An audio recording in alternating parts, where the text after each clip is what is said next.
I'm mystic healer Sonja Grace.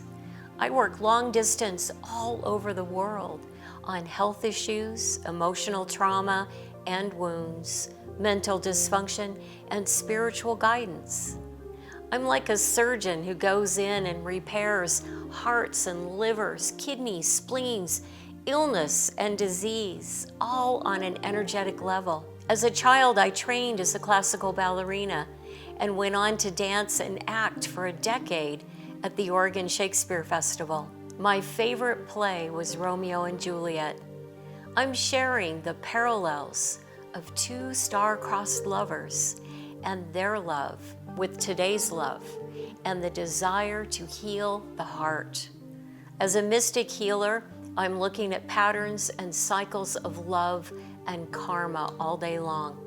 This play provides so many different aspects of humanity that we can experience it over and over again and still ponder the depth of truth that Will Shakespeare provided. Paris meets with Capulet and discusses his desire to marry Juliet. Paris is a noble kinsman of the prince. Capulet has his servant invite people to the feast where Paris can woo Juliet and win her heart. Romeo is inadvertently invited along with his friends. This blunder by the servant is what brings Romeo and Juliet together. The difficulty of this time period is all of the arrangements are made through men. Juliet is passed from her father to her husband. Women have no power when it comes to love and marriage in the past. All of this is the result of karma. The karma of being male or female in any part of our history is laced with multiple aspects of emotional wounds that we incur, from individual karma to the collective karma. Whether you're a man or a woman, you have the inner male and female sides to you. The female side represents the left side of the body and is the part of you that intuits what's going on. It's the part of you that gathers the information. The right side of the body is the male side. This is the side of us that takes it out into the world and does something with it. These two aspects within ourselves are often out of balance because we're still living in a state of division. Karma always plays a part in everything that happens every day of your life. Young Juliet is about to be introduced to Paris at her family's feast, and little does she know her karma with Romeo, a Montague, enemy of the Capulets, is bigger, much bigger collision of lifetimes coming together. How does this play out in our own lives? We meet people and feel connected, but maybe it's not right. Or we get together with someone and play out a karmic relationship that actually has happened over and over throughout your lifetimes. And the same patterns keep being repeated.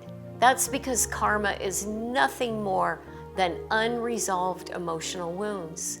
So we bring betrayal, abandonment, resentment, fear, shock, and horror into each life.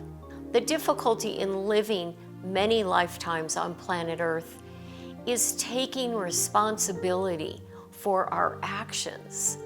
The innocence of young Juliet and her Romeo is something we can all relate to in our own childhood and feel the innocence of love. Some have experienced tragedy at a very young age and can also relate to this story through those very emotional wounds we talked about. Betrayal, fear, abandonment, resentment, shock, and horror, these are all but the threads that connect us to our lifetimes, and we play them out over and over again. They're cleverly disguised as a new life, a new gender, a new family, a new culture, and a new country. It makes taking responsibility for our old soul much more difficult because we have a good case of amnesia when we come into each life. Now that we're all starting to wake up, let's call in all the angels and do a meditation to heal those karmic threads. Close your eyes and take a deep breath and inhale and exhale any stress and tension that you're holding on to.